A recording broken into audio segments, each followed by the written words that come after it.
Hello everybody, welcome to Outdoors with BC Logs. Now in this episode I am going to show you the reasons why I built the logging up table and the way I did it and the reasons why I did it that way. But before all that, I just want to say a massive thank you to all the new subscribers, all the likes, all the comments, all the shares. It does mean a lot to me, and you know, I'm not sure where we're going to take the videos, but I really enjoy making them. And if you enjoy watching them, I'll carry on making them. But anyway, let's crack on. Okay, so the main reason we built this table is for when we're cutting up logs. One, it saves your back, which is obviously the main thing. So obviously we all want to protect our backs. And number two, which I think is probably one of the next biggest things, is the chain on the saw. Those of you who cut on the floor, cut in the dirt, obviously we all do hit the ground, hurting your back, obviously the main one. But with the table, it actually saves the chain. The chain on the saw at the moment, I've probably done 8 to 10 hours cutting on that chain using this table. It saves a lot of the grit getting into the chain, because when you drop the logs on the table, the bits fall through the gaps and the rest of it goes onto the floor when it goes through the gaps. Now I'm not saying there's anything wrong cutting wood up on the floor, but this is the way we prefer to do it.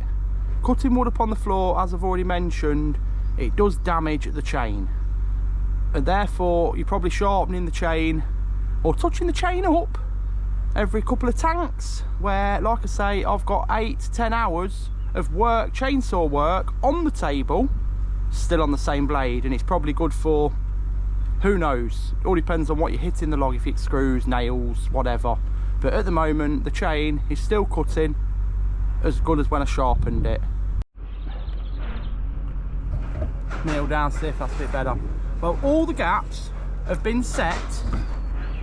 The timbers are 7 inches and the gap is 2.5 inches, meaning when the log is placed halfway in the gap anywhere across the table and you cut down the next gap, it will give you approximately 8.5, 9.5 inches, which is the size we want, putting through the splitter 400 and the size of logs that we want to sell.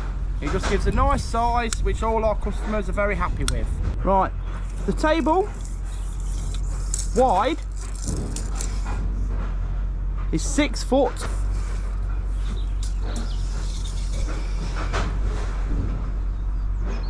How long the table is? It's 139 inches, just over 3.5 meters long. So the table tall from where you stand,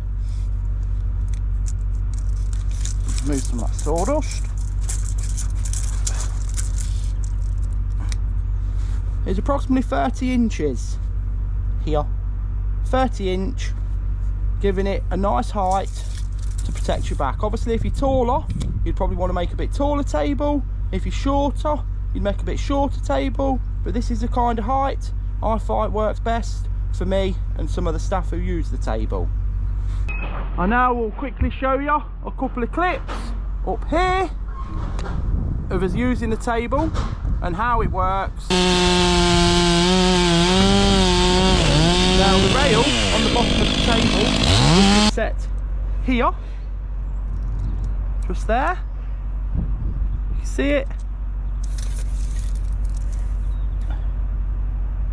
Is set 20 inches back from the front of the table, and the reason being is when you're cutting the log, the back of the bar does not hit the back of the table, therefore giving you a nice clean pass on the way through the gaps of the table. And that is the reason why we set it the way we did. Like I say, it is 20 inches which is the distance on the bar. So there's no way the bar can hit the back of the rail causing damage to the frame of the table. Just want to say thanks for watching, and if you've enjoyed it, please like, subscribe, comment, share with your friends, and we'll see you in the next one. Thank you.